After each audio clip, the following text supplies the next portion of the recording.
Watch Dogs is an interesting game, from its dark tone to the whole hacking thing. I've never played a game quite like the Watch Dogs series. This game intrigued me way more than games like GTA. And while the GTA franchise aren't bad games, I wasn't really as invested in them as I was with Watch Dogs. My exposure to Watch Dogs was quite different. I've seen a lot of videos calling this game disappointing and bad and all that stuff, but I always wanted to try the game for myself. To me, this looked like a pretty standard third-person shooter slash open world game, and from the gameplay that I saw online with the whole premise behind the game being that you can control the city, I was intrigued. And when I actually got the game and played it for the first time, you know, I can admit the game has issues in some places, but overall, I quite liked it. And the more years pass by, the more respect I have for this game. And while Watch Dogs isn't like the most popular franchise out there, it still has a fan base behind it that is pretty invested in those games, and I loved it, especially 1 and 2. But before I go and talk about the actual game, here's some history. The game was first showcased by Ubisoft at E3 2012 as this brand new next-gen title with the whole premise behind the game being hacking. You use a smartphone to hack around the environment and use it to your advantage. But it wasn't just that got a whole lot of people interested.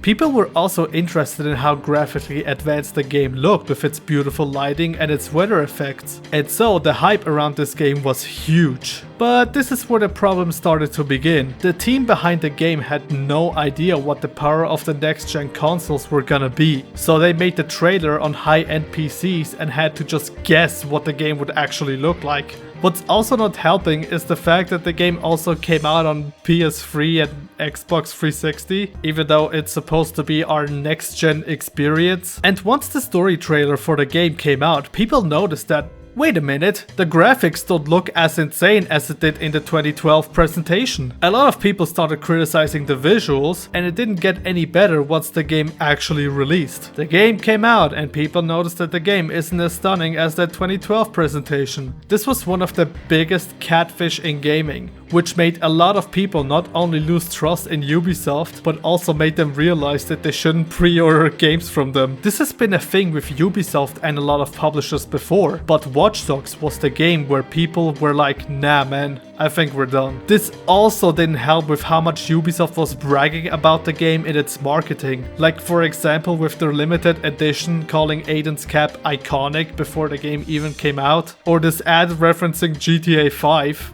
Before the game got delayed. Like, they seriously thought they could compete with GTA 5. It even went to the point where modders have found files on the PC version that has the E3 graphical effects turned off. By the way, I'm gonna be using the worst mod for this game, which brings in some of the E3 graphical effects in the game and improves the visuals. You might think it's dishonest using mods to review a game, but I'm gonna make sure to mention the actual visuals of the game, since I also own the game on Xbox, and the worst mod still looks close to the normal game. And by the way, this is my computer and I get to do what I want with it. But now you understand the controversy surrounding the game. But what about the actual game? Well, it's an open world first-person stealth shooter, with its main gimmick being the hacking. There are a lot of different things in this game that you can hack using your phone. In the open world, you can hack traffic lights to cause car crashes. You can hack road spikes and barriers to cause car crashes. Some things are a bit exaggerated for the gameplay, like being able to hack steam pipes to create explosions. Those things can help a lot during car chases where you need to escape or take out the police or fixers. You can also go around hacking into people's bank accounts to get their money, read their text messages, or listen to phone conversations. The phone uses this thing called a profiler, which can profile an NPC, and it shows their names, their income, and a small fact about them. I quite like this idea. It makes the world feel a bit more alive with how they have the NPCs be a bit more than just being there to walk around in the open world. And while yes, it's not really a deep system and those things are pretty much all you can do with them, it's still a neat attention to detail. And there are a lot of phone conversations in this game that they even made sure you don't hear the same conversations twice. You even get the ability to craft certain hacking mechanics. I don't know why I have to craft them, but okay, I guess. These range from jamming comms, scanning the environment for enemies, crafting explosives, and the most famous one being the blackout ability, which is really good for escaping your enemies. This mechanic is one of the most memorable mechanics shown in one of the trailers, where Aiden puts up his hands and while the cop is trying to arrest you, you are able to cause a blackout and escape to police. I think the blackout is a really unique and cool mechanic to use. Just with one button press and the whole city's power is down. Though I am a bit upset that you can't do this anymore after Act 2 because of certain story events I will get to later. And while all these mechanics are really fun to use throughout the game, there are some issues with it. You have to remember that this is a stealth game. The idea behind it is that you use your hacking abilities to your advantage, but the problem is that the game limits the amount of options you have on taking down your enemies. While yes, sometimes enemies give you the ability to distract them or make them explode by hacking their grenades, but that's the thing. It only happens to some enemies. You can't use the abilities on everyone. Some enemies don't have anything for you to do at all to them, so you either have to sneak behind them and take them out or shoot them with your silencer. The most you would be using your profiler for is going through the cameras around the restricted area and locating a certain target that you have to either take out or hack into. What I would be saying is that the hacking that the game has is all it has to offer. What I mean by that is that while the hacking works, you know, it does its job and it does its thing. The thing is, all you have to do is just press one button and it does the thing. It's pretty much a button to activate something. What I mean is that it doesn't give you a lot of options for you yourself to experiment around and find your own optimal path to take. Those stealth sections I mentioned earlier, there's almost no reason for you to use the hacking abilities because you can just go inside and shoot everyone. And speaking of stealthing, the stealth in this game is broken. Now, what do I mean by that? Well, it does its thing where if you're spotted, they try to take you out and they walk around the area looking for you. You know, pretty standard stuff. The issue is the enemies have like a problem with their sight. Like, first off, the game gives you a silencer pretty early on in the game. You unlock it after you go to sleep after escaping the stadium, and that's it. The issue is you can take out the enemy right in front of another one and they don't see you at all. Well, I mean, they notice their guy is getting shot and go into this looking around state and sometimes may take cover. But how do they not know where I am when I literally shot their friend like right in front of them? The only way for enemies to see you is if you get spotted. And speaking of shooting your gun, you can pretty much use your normal pistol, not even your silencer, and go around headshotting everyone. They don't hear you at all. Heck, I even went to the one mission just sniping everyone and no one knew where I was.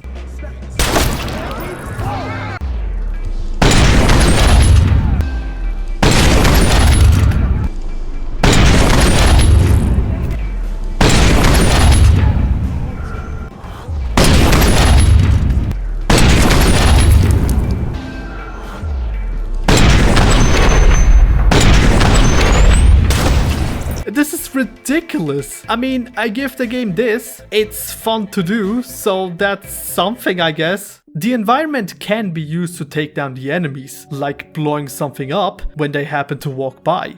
But that's the thing. You can only take them out like this when they get by it. And then you just press the button. You can craft a thing to lure enemies, but not only does this go against using the environment to your advantage when I also have to use a lure, but also is because I never use it. Like, I keep forgetting I have the ability to lure them because, you know, I can just walk in and headshot everyone. The environment is rarely used to your advantage throughout the game. I mean, for example, there are those covers you can hack to pull them up, but like, what's the point of it? I mean, when I get to this area, I see these cover thingies, so of course I'm gonna put them up. It's just hacking for the sake of hacking it. But stealth is not the only option. You can also decide to go and engage everyone in combat, because your hacking is also usable during a gunfight. And I gotta say, the combat in this game is good. Like, it's pretty well done. The enemies aren't mindless and they do put up a good fight, and you do die quickly if you're not careful, because you do lose a lot of health, which I think is suitable for this game.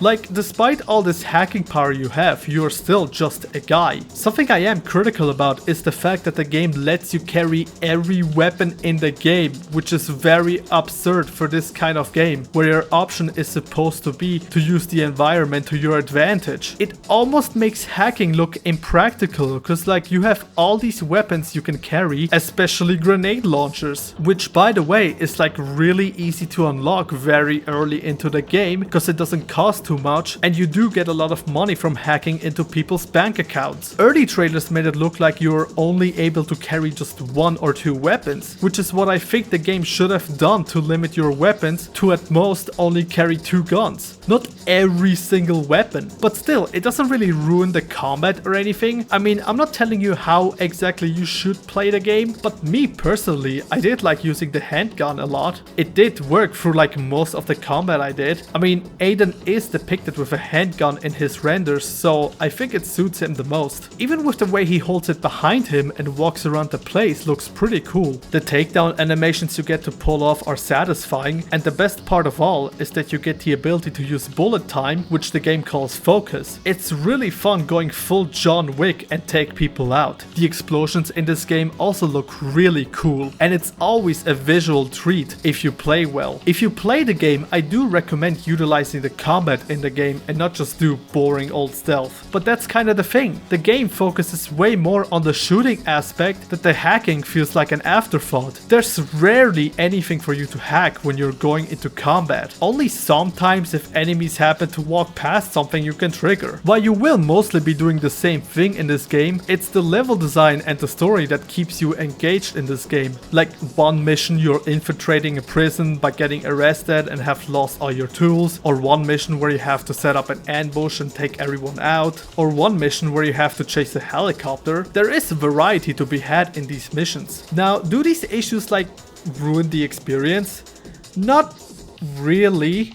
But it does show how half-baked the hacking is in this game. Like I said, it all boils down to just press a button and then it does its thing. It's very simplistic and not that mechanically deep, but it still gives you the freedom to have fun with it, even if it's not that deep. With all of that out of the way, now is the question, how exactly is the open world? Well, the game has a dark and more serious tone that reflects pretty well within the in-game city of Chicago. Apparently the reason it's set in Chicago is that Chicago is one of the most surveilled cities in America or something. The tone paired with its history of crime, corruption and crisis made it a good fit. And it does nail the darker tone the game is looking for. I mean, I've never been in Chicago. I can say that the map does look nice. I especially like it at night. I feel like a lot of games that take place in cities look really nice during nighttime. Everyone wished we could have had the visuals from the E3 trailers. And despite having all these mods, they don't replicate what we saw in that trailer. I like the cyberpunk style they're going for in this game. It fits the game's tone pretty well. One of the things I like doing in the game is just casually walk around the city. I don't know what it is, but there's something satisfying about Aiden putting his hands in his pockets and just walking around, appreciating the scenery and looking at what the NPCs are up to and who they are and what they're currently doing. They are pretty lively, as you can see. Some doing certain activities around the maps or just small things like someone sneezing,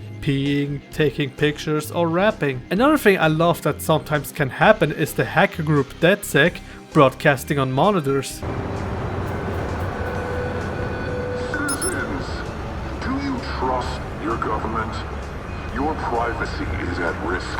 Your safety is at risk. We control the bridges and lights to show you how easy it is to be controlled. Do not give up control. We are the guardians of democracy. We are vigilant against lies. End of transmission.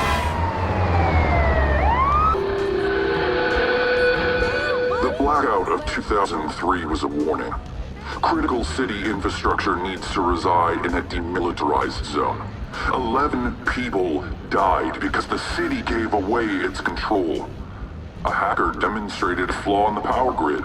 Hacker Raymond Kenny is a hero, not a villain. Chicago CTOS is vulnerable.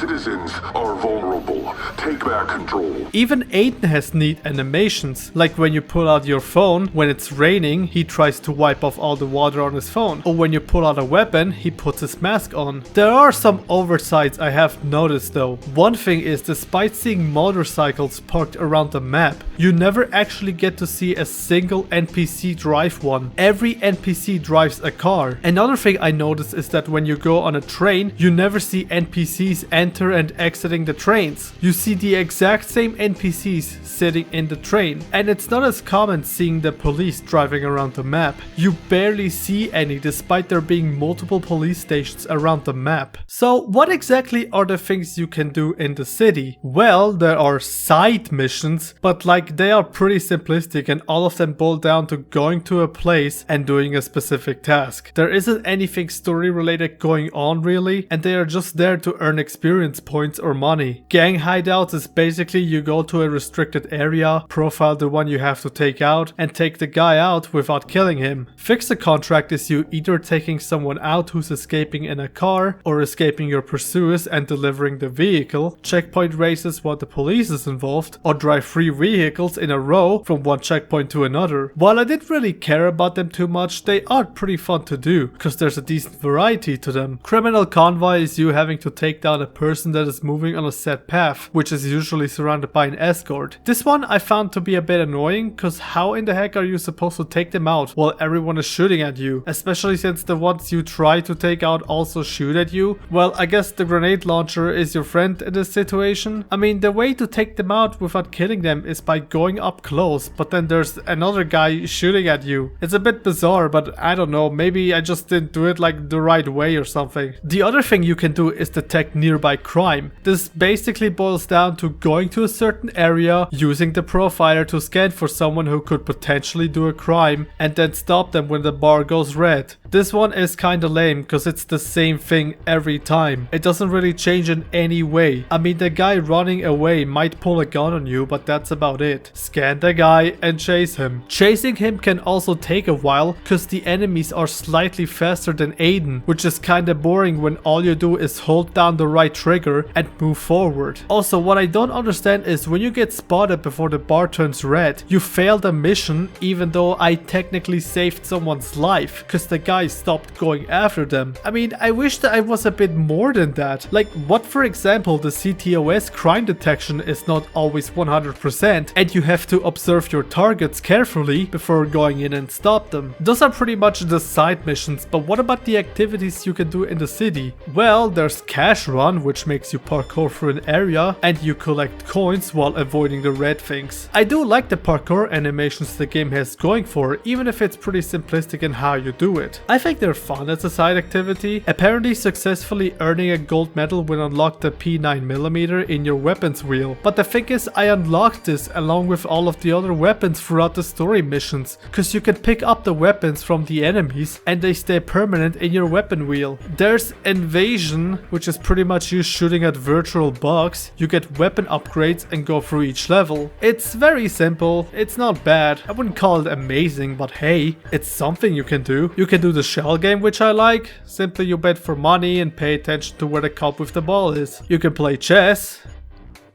Yeah, no thanks. You can play poker if you like. I don't know how to play poker, but it's an option. If you like, you can play poker. Now, this is what I like, the drinking game. Aiden and your opponent will take a drink and then you have to do a specific action with the buttons by either keeping your balance with the stick or this one in Jebediah's bar where you have to press all the buttons within a time limit. I thought this was kind of fun and it does get more difficult the more you play. The one thing I'm a bit disappointed at is that there is no real penalty for being drunk like in GTA 5. I mean, yeah, the screen is messed up, but that's only for like a few seconds and your controls are still the same and responsive. One thing I find pretty cool that you can do is privacy invasions, where you hack into someone's house and see what they're up to. Sometimes you have to find these thingies to unlock like a connection, and sometimes you have to do the small hacking minigame. I like doing these, it makes you use your brain a little and figure out how to unlock them. I'm surprised they put the effort to do this. While they're short, it gives these NPCs a little story that's going on to make them seem more than just mindless NPCs.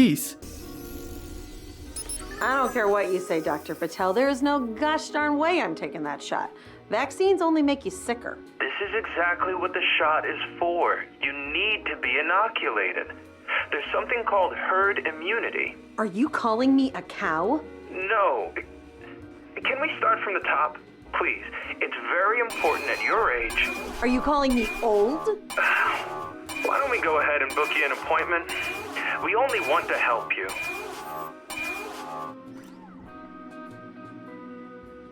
So what button is that? Okay, look, the button that says Web Explorer. Oh, okay, click on right. that. World Wide Web. Yeah, that's right.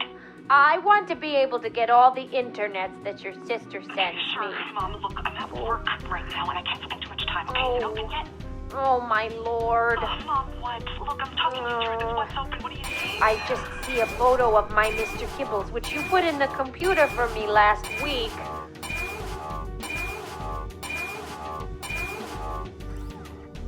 I even caught Jordy doing his job in one of those, which I thought was kind of funny. There are even these CTOS videos where you can watch what people are doing with this glitch effect on. A lot of them are trying to be funny, and if you know Ubisoft, you would know that their humor in games can be a bit hit or miss. In a romantic comedy, the elevator would break down and we'd fall in love. In a porn, we fuck like gorillas. If the elevator broke down, obviously. Come on, up top. No? Alright.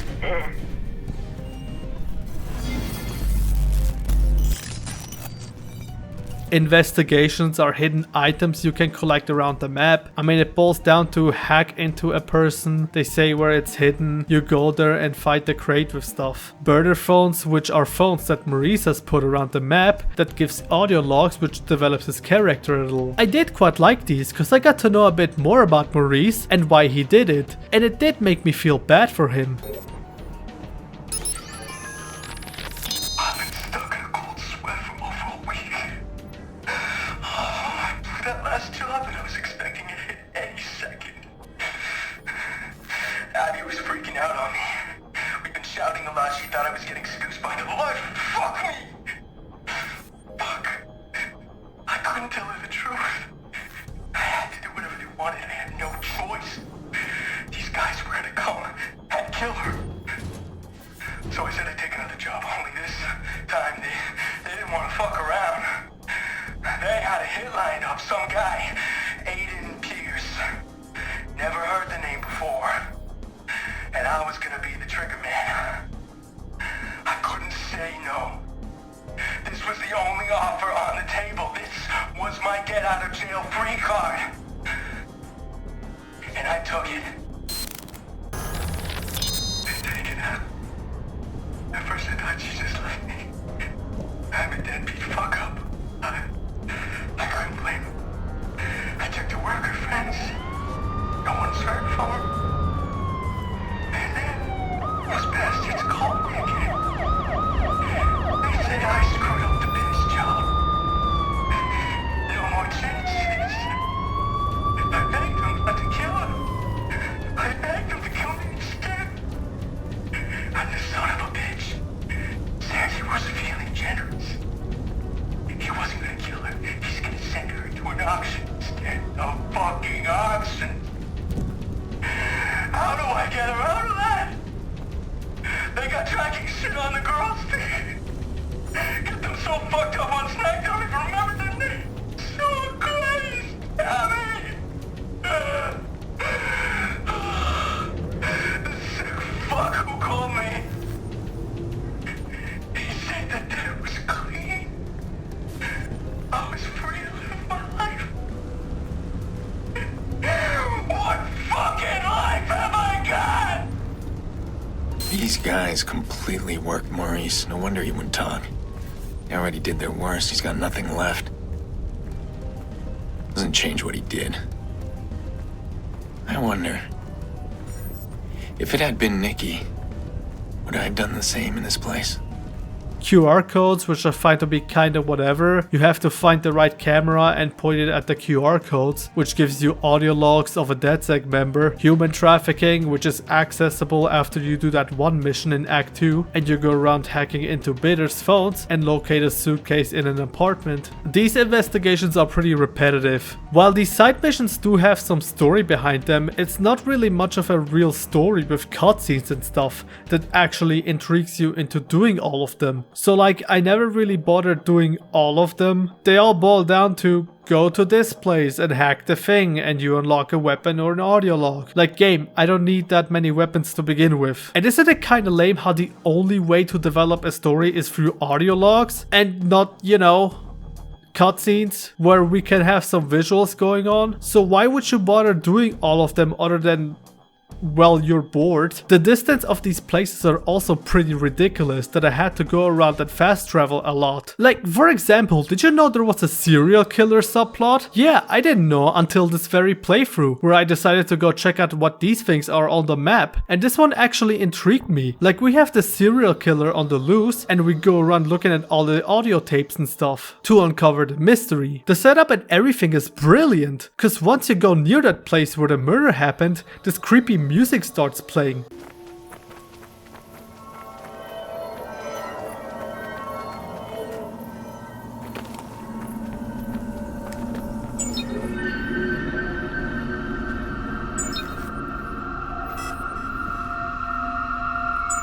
I love this bit where he tries to intimidate Aiden, but it backfires.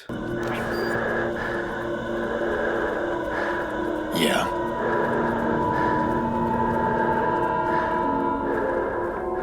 It's you, isn't it? You've been killing these women. All this trouble you went to, leaving these little exhibits for me to find. I'm not impressed. You're just another sick fuck in a city full of them. Nothing special. You just made a mistake. I can track you now.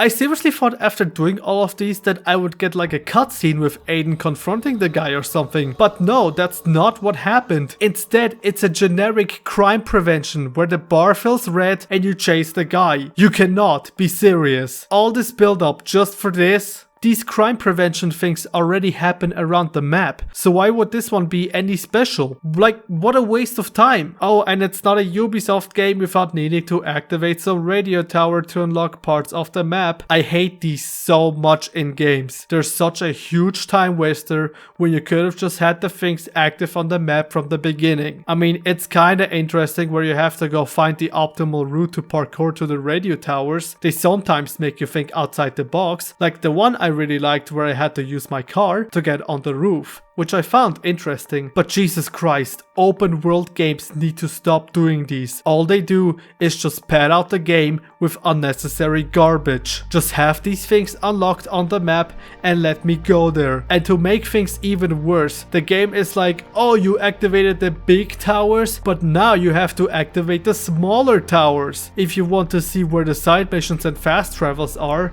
Like, seriously? Police chases in this game is really good. It can get pretty intense with the dramatic music in the background and enforcers coming in. The police do a decent job catching up with you and you can use the environment to your advantage. I also love these cinematic camps that sometimes happen when you take down a vehicle. This game does try to be pretty cinematic, which I do appreciate, and it looks pretty cool. Though if your heat level is around level 4 or 5, it can get a bit annoying trying to avoid the police, cause they just seem to be easily catching up with you, and there is an issue where the police can just spawn right in front of you. There is car stealth in this game, which is supposed to make you able to escape your pursuers, but sometimes it just seems like they know where you are and don't leave the area. There is an oversight to these though. First off, taking out a helicopter while in a vehicle is almost impossible because the helicopter is always right above you and you can't pan the camera all the way up unless you're outside the vehicle standing still. Another thing is the fact that you can easily escape while going inside the train and go off. And escaping by using a boat is also something you can do, cause the police don't have boats to chase you. By the way, these CTOS scanners suck. They're very hard to avoid, and your percentage goes up way too fast. What sucks even more is when they spawn these things right in front of you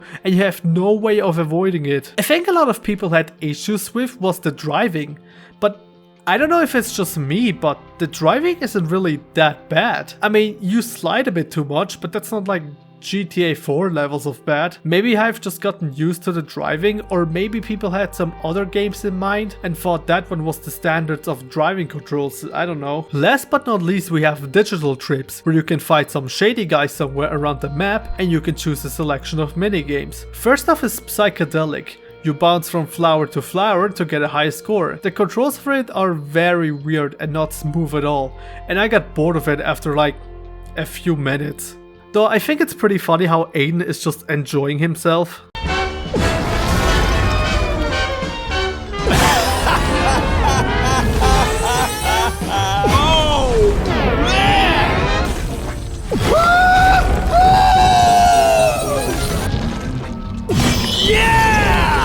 Next is Madness. You are transported to a hellish version of Chicago, where you must run over demons to fuel your ride with souls. Cops will sometimes chase you around and you are given challenges to complete within a time limit. It's kinda fun at first, but I got bored of it pretty quickly. I can't really say much about it. Conspiracy is interesting. The player must locate undercover cyborgs hidden on the map by scanning them and killing them by hitting their weak spot within a time limit, but you must make sure that they don't close in on you and explode. It is kinda fun having to scan them and making sure they don't kill you first. Next up is Alone, which is one of the most interesting out of the bunch. You are set in an alternate future where robots roam around Chicago and the districts are shrouded in darkness. You have to go and sneak past the robots to deactivate the generators around the map. You are given tools to defend yourself by unlocking skills through the skill tree. Though I did find it kinda annoying when I got to a situation where I just couldn't do anything. It also gets pretty annoying when robots spawn right in front of you heading to your direction. What makes Alone so interesting is that it's a manifestation inside Aiden's mind. The street dealer warns you sometimes that it will make Aiden have to confront his personal demons, meaning that it's likely that the stream means that Aiden feels guilty about endangering his sister, but nevertheless feels compelled to bring light to Chicago and will ignore her emotional suffering to do so. It also reveals Aiden's paranoia that Nikki's grief and pain could drive her to betray, expose, and endanger him. Aiden walking around this place all alone where people are constantly watching, and the voice you hear throughout the whole thing is Nikki's voice, and you can hear her blaming Aiden for her daughter's death. Spider Tank is easily the best one.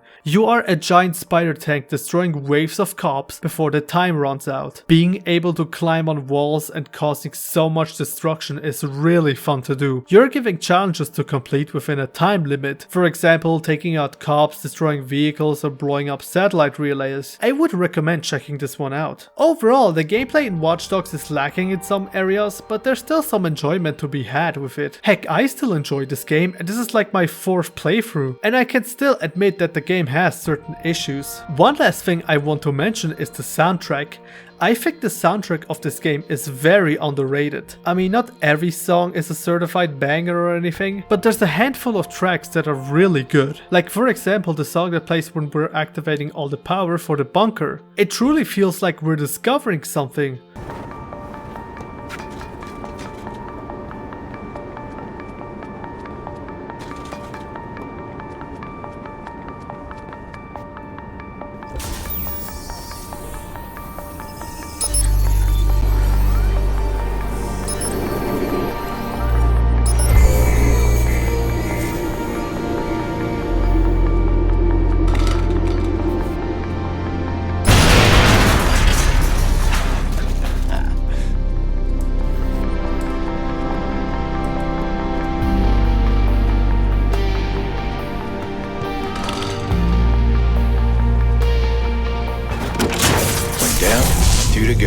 Or how about the music that plays when you rescue Jackson? It makes the whole thing feel intense.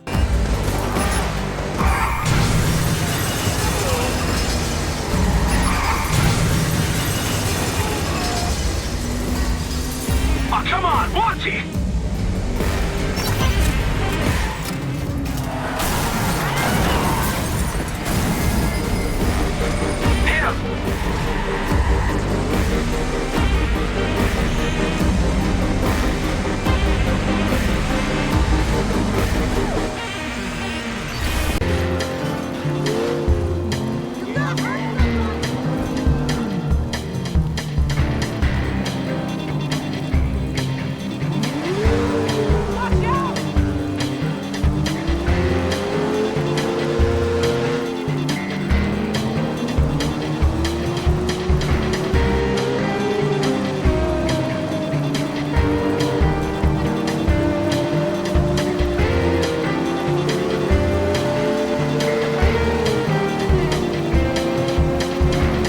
The music in this game has been completely forgotten about, and while there was an official soundtrack released, all the good songs are hidden within the game's files. So shout out to Shivaxi for finding the songs and putting them all together in a way so you can listen to it on YouTube. Now that that's out of the way, it's time to talk about the story of the game. Aiden Pierce and his partner Damon Branks were conducting a heist at the Merlaud Hotel, but when Damon triggered an alarm set by another hacker, Aiden flees the hotel and they fail the heist. Afterwards, a hitman named Maurice Vega was hired to attack Aiden. During a drive with his family, Aiden got attacked and crashed his car, resulting in the death of his niece. Aiden, who is grieving over his niece's death along with his nephew Jackson and sister Nikki, seeks out revenge against those who killed her. Aiden did find Maurice, who's responsible for getting his niece killed, but that's not enough for him. He wants to find every single one who's responsible for his niece's death. Now, here is the thing. The writing in Watch Dogs is a bit hit or miss. There are moments in the game which I really love, but then there are times where the writing goes off a cliff. What do I mean? Well, let's first talk about the whole premise. Aiden, who is a very intelligent and skilled hacker, is a criminal who went to do a heist with his body and failed, resulting in him going after criminals in a way of coping and honoring his niece's death, being referred to from the public as the vigilante. The trailers made it seem like the whole game was gonna be revolved around how corrupt the system is and exposing evil corporations and criminals using your hacking abilities. This is what made the whole premise of being a vigilante going around exposing criminals in a city you control so interesting, about criticizing the surveillance of people around the whole city. CTOS, the Central Operating System, which is a highly advanced digital info system designed to manage the infrastructure of a metropolitan region. Being in control of an entire city, and with that much control of the system, it could get into the wrong hands, like hackers. Yet this whole thing has been put in the background in favor of having a revenge story. But let's first talk about the characters. Aiden Pierce is the main character of Watch Dogs. Like I mentioned before, he was a former criminal turned vigilante. A lot of people have criticized Aiden for being an unlikable person, being rude to people and going around killing them. But I mean, that was kinda the point. The thing with Aiden's character is that a lot of people seem to assume that the game pretends as if Aiden is a good guy,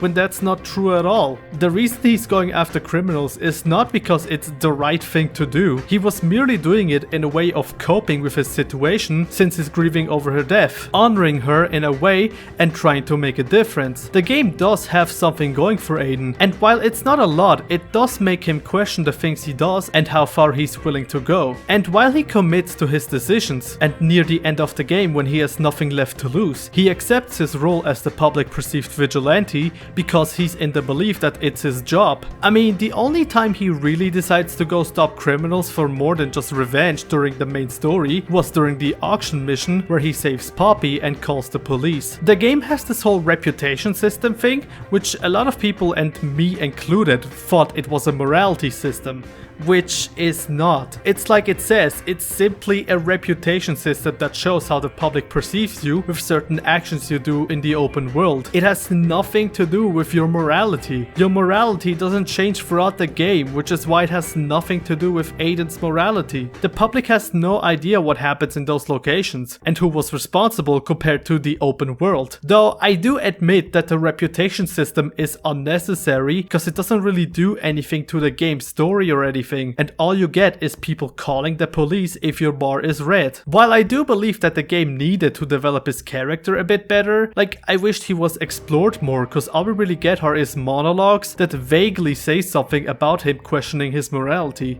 Look on Jack's face. What did I do? I killed every one of them. What was I thinking?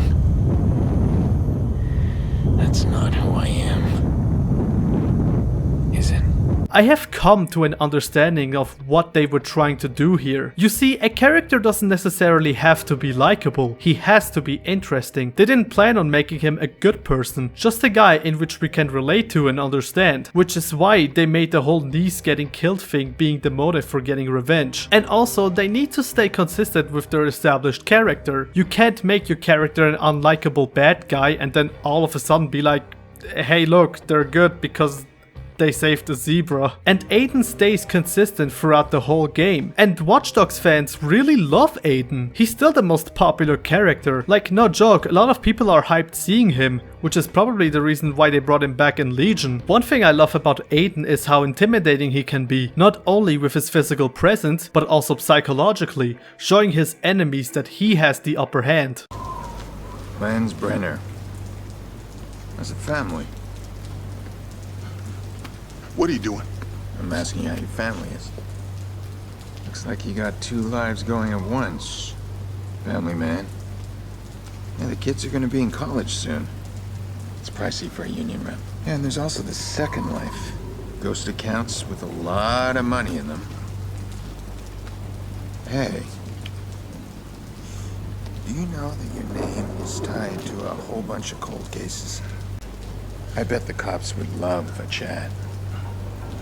You have a problem, Damien. See, that deal hinges on the hard drive. What are you gonna tell them if I give you nothing? You're forgetting something. Your sister lives or dies in a phone call. Then kill her.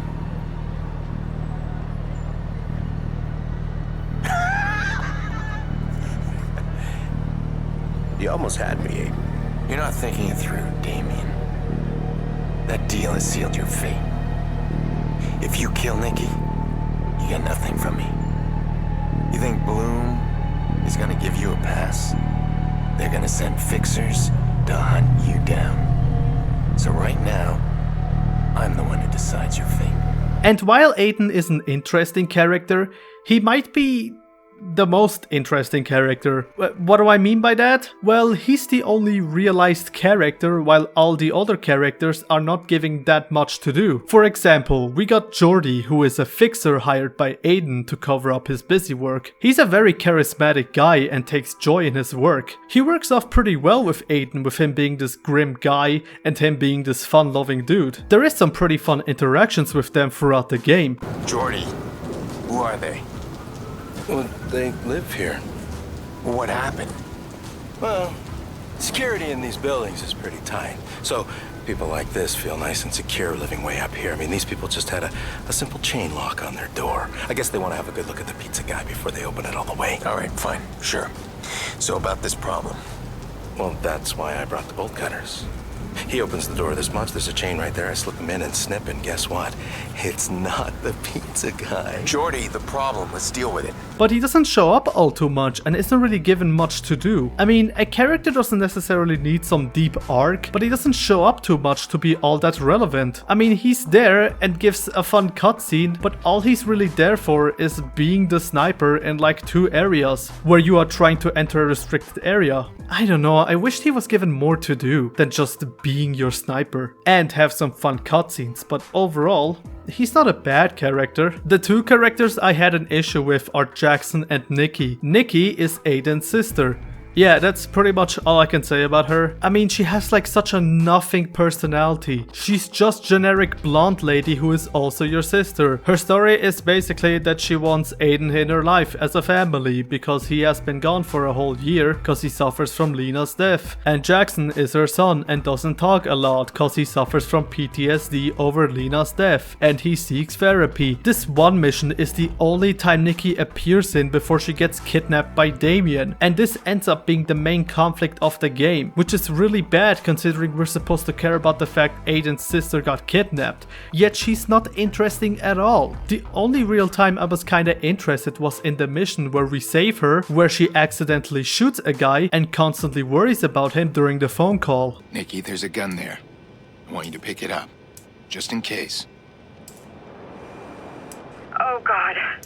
This is crazy. Aiden, I don't know guns.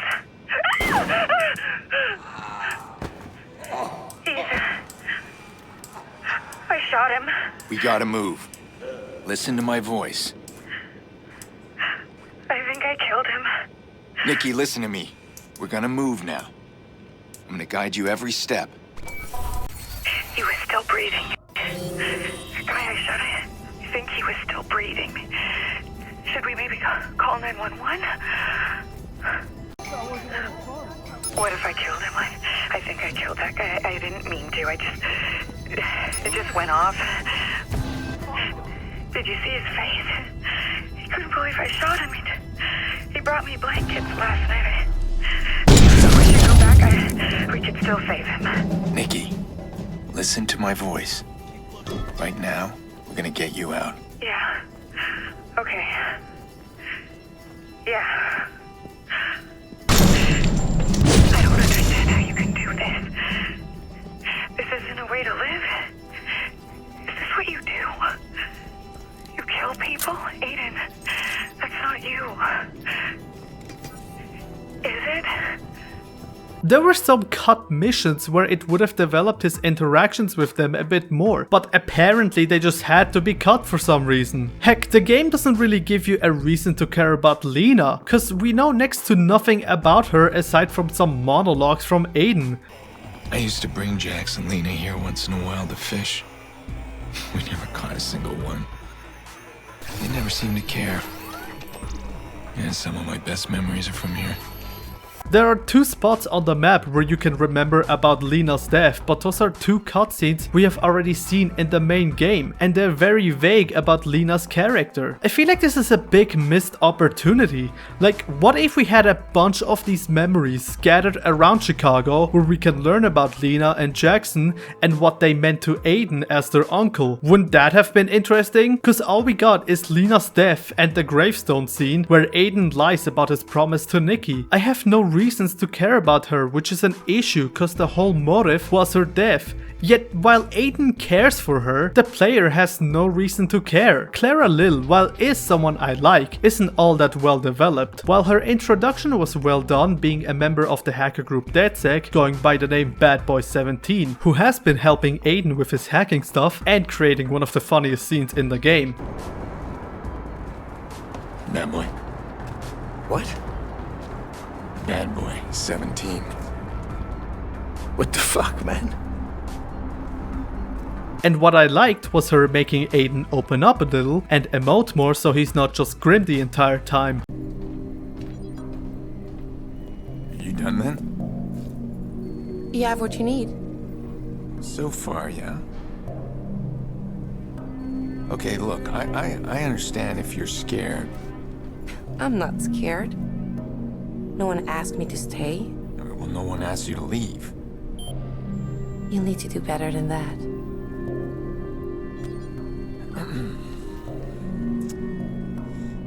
I could use some help. I could use your help. Like a team? Sure, like a team. I'm not used to being a team. No, I'm not. Was that so hard? No. Let's go then. Sure. But throughout like most of the game, she's behind a phone call, always telling you what to do. So throughout most of the game, she's just a sidekick until it's revealed that she was one of the people who's responsible for Lena's death, cause she was hired to track down Aiden and Damien. What I do found interesting is how they foreshadowed it throughout the game. Like, she's a mysterious character who is hiding something, and you can hear how unnerving she feels at times. Oh my god. The man we traced? Yeah. Damien Brinks. I can't help you. I'm gonna go. We'll talk later, right? After you're done. Shh. I need to get in there, find some answers, and get my sister back. And once you get your answers, what then?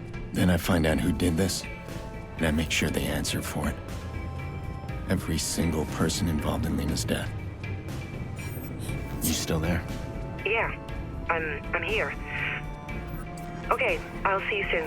Even the opening to the game shows that she was responsible for tracking Aiden and Damien in a small blink and you miss it kinda deal, which I never noticed until now when rewatching the footage. Now let me tell you about her description, which was apparently from the official website. Clara is seductive, she's dangerous, she's the trapdoor spider you never saw living right under you, she can weave her way through any system and she can expose every secret you hide.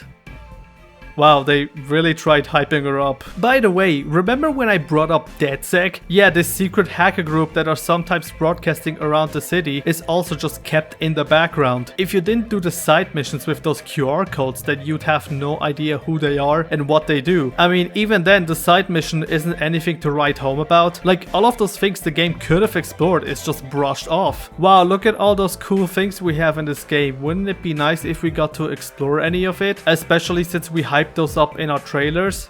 Well, yes. Yes, it would be. Next up is Raymond Kenny, aka T-Bone. He's this redneck fun-loving dude who built crazy inventions and is another character that plays off against Aiden's character pretty well. During the story, Damien wants Aiden to decrypt a video file, but it's way beyond Clara's skills. So they make their way to find Kenny, who is an ex-Bloom employer who developed CTOS. He was responsible for some blackout back in 2003, which killed 11 people, and he feels pretty guilty about it. While his missions do a decent job developing his character, he only gets like, what, 5 of them? After this, it's revealed that Clara was the one responsible for Lena's death. He pretty much replaces her as the guy on the phone call telling you what to do. They don't even get that much interaction, cause after Clara convinced Raymond to help them, the mission right after is where Aiden throws her out. Like, wow. Imagine more than one character interacting with just Aiden. Bedbug is an interesting one. I really enjoy his story going on in this game, being part of a street gang ran by his cousin Iraq. During the story, Aiden needs to infiltrate their base to find something that Damien demands of him, and he can't get inside the room, so he blackmails Bedbug into helping him and takes out all the people who are trying to kill him, because Iraq wanted him out of the picture. Bedbug is ambitious but lazy.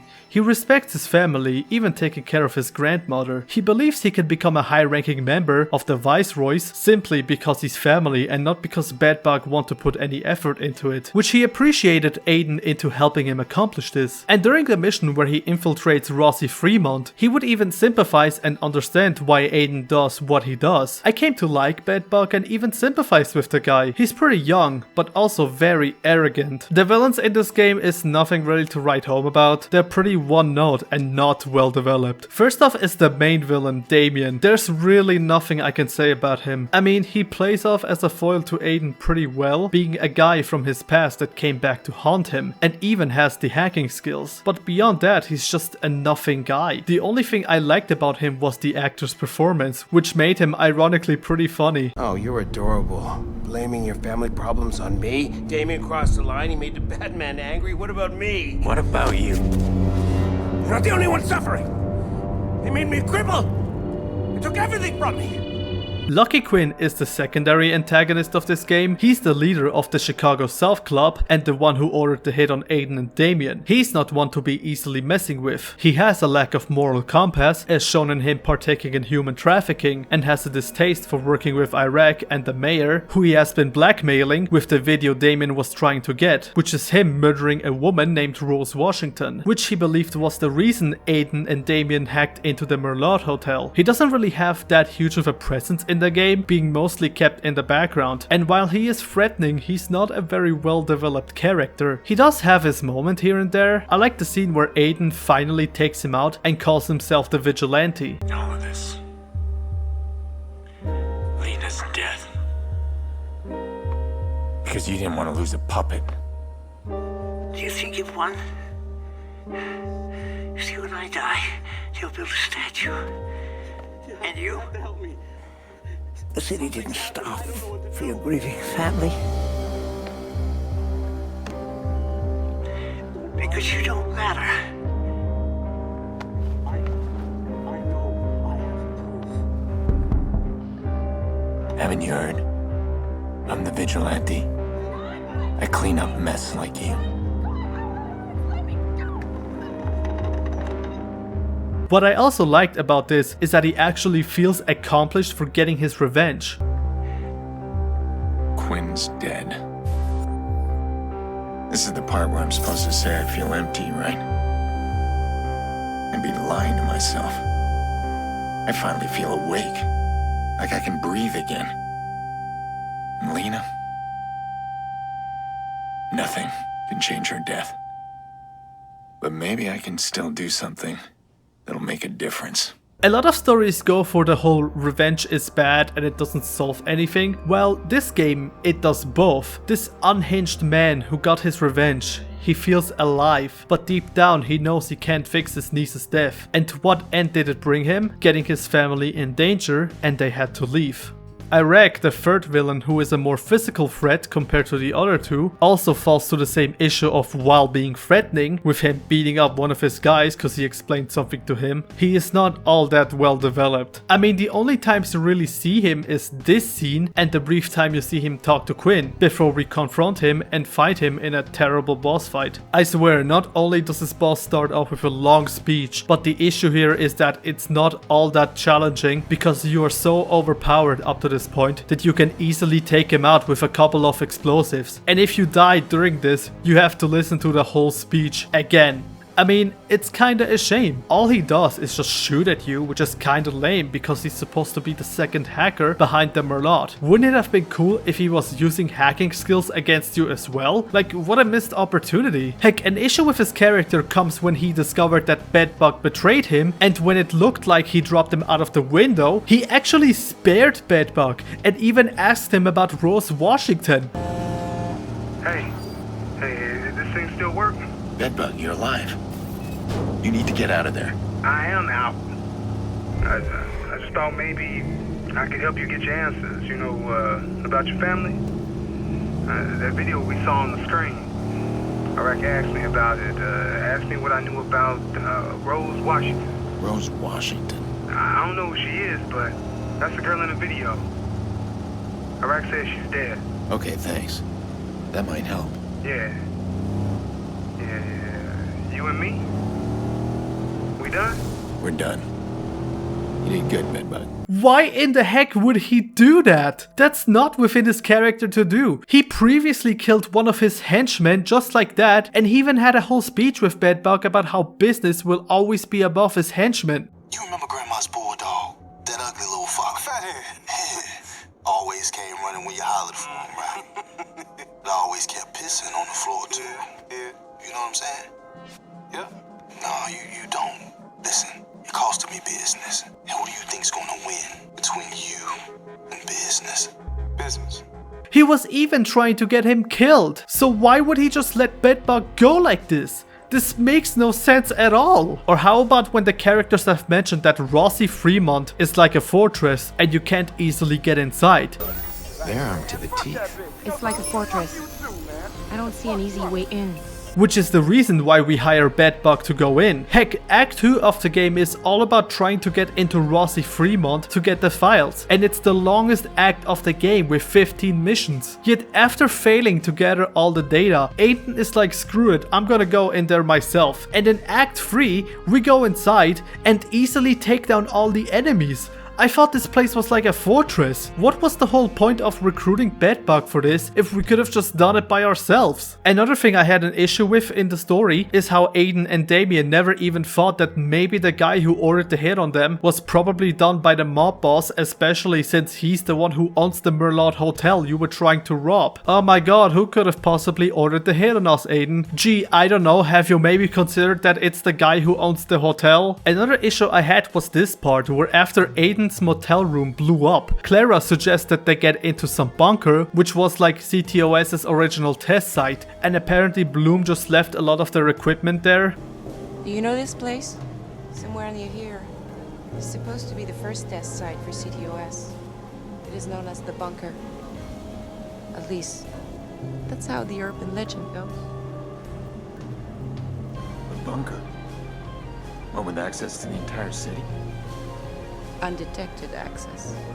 They seriously overlooked this one loophole in their system, but like in order to get there, the game wants you to find Tobias, who was another ex-Bloom employer, who is now homeless, so that he can give us the remote to activate the bridge. So far as I know, that's the only thing the remote is for, cause after getting there you have to turn on all the circuit breaker to turn on the power. So why did we even bother getting the bridge remote when the bunker is on this island? Couldn't we swim there or get a boat and get to the other side and then have the bridge be activated once the power is back on? This feels like padding just to make the game longer with an unnecessary mission. In this mission we get introduced to Defalt, who is some hacker guy wearing a mask. He hacks inside the bunker even though the bunker is supposed to be unhackable or something. He exposed Clara over what she did out of nowhere and stole the data Aiden got from Iraq. After a mission where we help T-Bone escape his apartment, we track him down and enter his nightclub. Now, if you've seen the E3 trailer before, you'd know that in the trailer, the place was Joseph DeMarco's art gallery, in which Aiden meets up with Jordi in order to get a gun from him and get DeMarco's attention. This was changed in this game to be Defalt's nightclub, despite the fact that his intro still plays when we enter the building. So either the story was originally supposed to be something entirely different, or this whole presentation was just fake bullcrap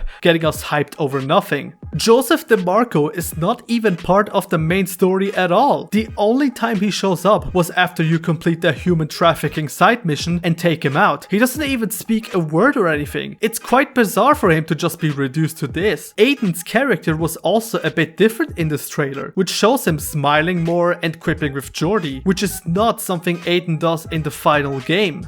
You done yet? This is another reason why we don't hang out. No. We don't hang out because we kill each other. We find him, download all the data and take him out. That's about all we got from Defalt. By far the biggest issue in this game is the fact that the whole game pretends like no one knows who the mysterious vigilante guy is. But throughout the game you can constantly hear the news talk about Aiden, and you even see people on streets who recognize you. WKZ-TV's recent opinion poll shows that people are rallying on the side of vigilante suspect Aiden Pierce. People are even offering to protect Pierce. However, Chicago PD warns that doing so could lead to criminal charges.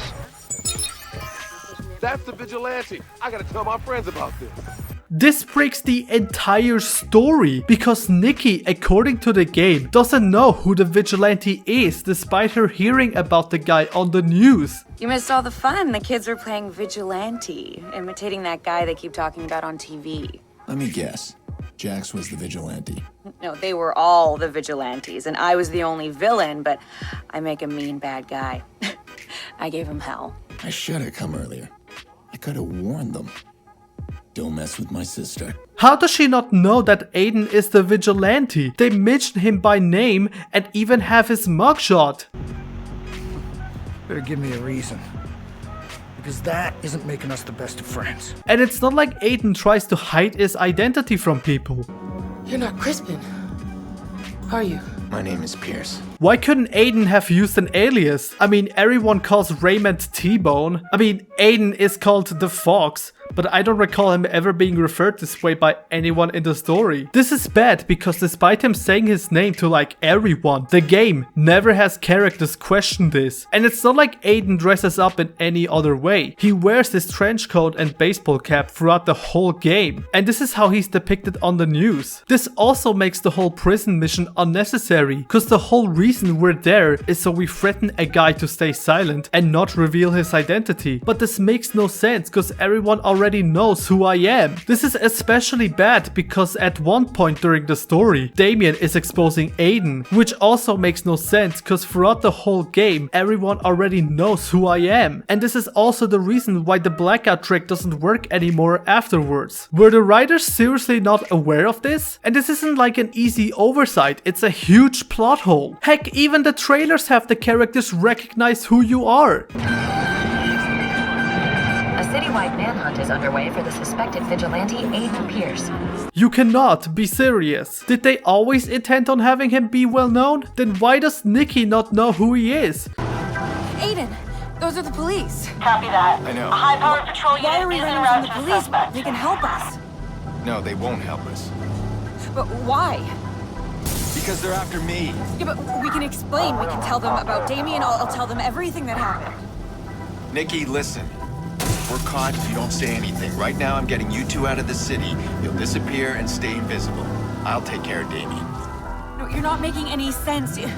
We don't have anything to hide, do we? It's you.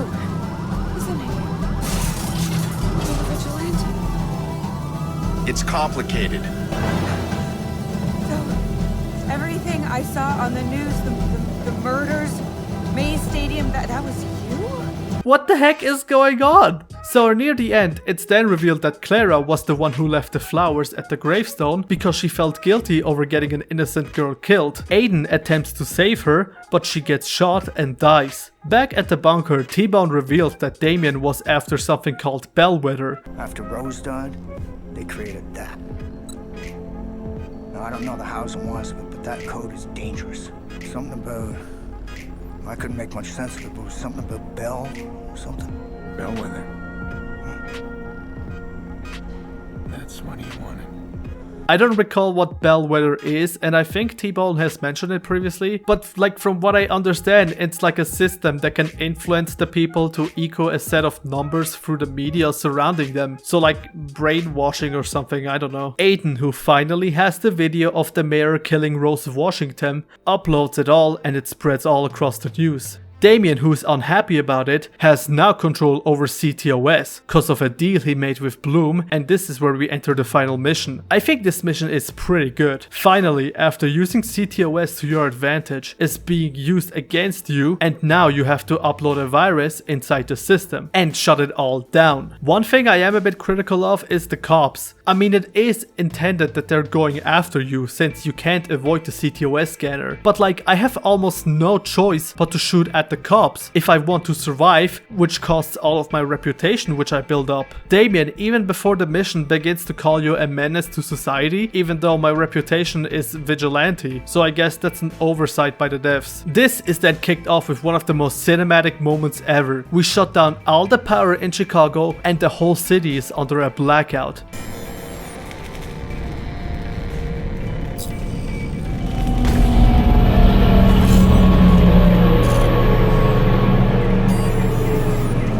This looks really cool, and it's the only time in the story where you can explore the city with all the lights turned off. Though an issue I have is the fact that the NPCs don't really seem to care. I mean, I would assume there would be chaos all around the city, but no, nothing like this ever happens. We make our way to the lighthouse and I'm just going to let it play out. Come on. Surprise, surprise.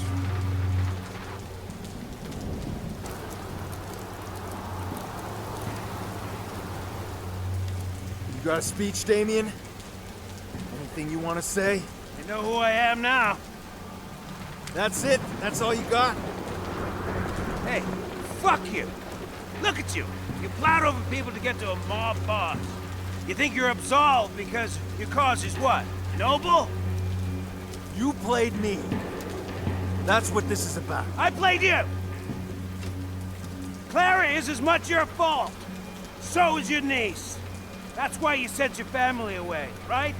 They know what you are. You play a beautiful game, but sometimes you still lose. Blah, blah, blah. Jesus, you guys talk a lot.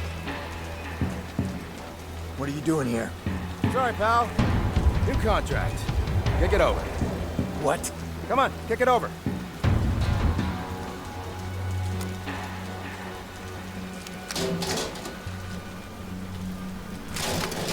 Oh, you're hilarious. You know, you guys take things far too personally. That's your problem. That's why this went wrong. There's lessons to be learned here, fellas. Up, phone 2. Give it to me. Come on, hand it over.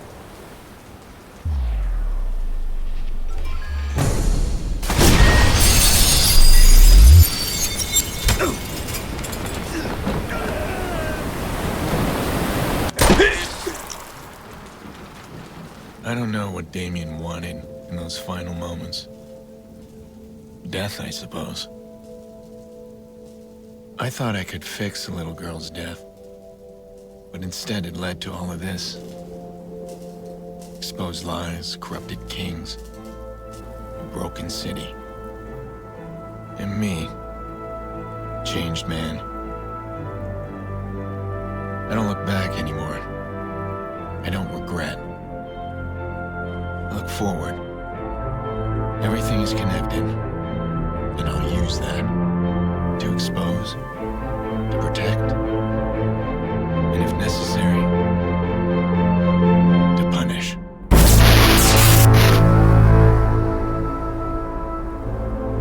Okay, like, this is how the game ends. Jordi betrays Aiden, which yeah, is expected, but we don't even get to know who hired him or anything. And after the credits, which I do like them showing the aftermath of the game, we get a call from Jordi telling us where Maurice is. We took everyone out, and Maurice is the only one left. And then you are given a choice to either kill Maurice or spare him. And after everything we went through, I decided to spare him. And that's the end of the game. Maurice is living his own private hell. He's a victim in all of this. And I've seen enough death. He's gonna get a second chance. We both are. But hang on a sec, is this really what this whole game was about? Was this the grand message? Why is the whole game set in a dystopian modern world where surveillance is everywhere, controlled by a big corporation that controls all of our information without you knowing about it? When the whole game is centered around saving your sister and getting revenge for your niece's death. Bloom and DedSec is all put in the background. All of the interesting things are in the game, but it's all kept within side missions and audio logs. It doesn't take center stage, when all of the marketing surrounding the game was all about these specific things. Why did they decide to sideline all of it? Well, I don't know. This game is the very thing people like to call wasted potential. And while I believe that the devs had good intentions, it's not what people were expecting with how much Ubisoft has hyped up the game. The director of the game knew that the game wasn't ready to be showcased, but Ubisoft insisted that they put a trailer at E3. The game is more of a third-person shooter that has hacking in it, and not a hacking game that has third-person shooting in it. I get the vision behind the game, I really do, but the execution of it was not always well handled, almost just doing the bare minimum. And don't get me wrong, this isn't a bad game, far from it. I think the game is pretty decent, and there's still a lot of fun to be had, but it should have been more. And the disappointment surrounding the game soured the interest in this franchise for a lot of people. And while I do love the Watch Dogs franchise, and a lot of people came back to revisit the games and have some newfound respect for it, I can see where a lot of people were coming from when the game first came out. And in 2016, they've given the Watch Dogs another chance.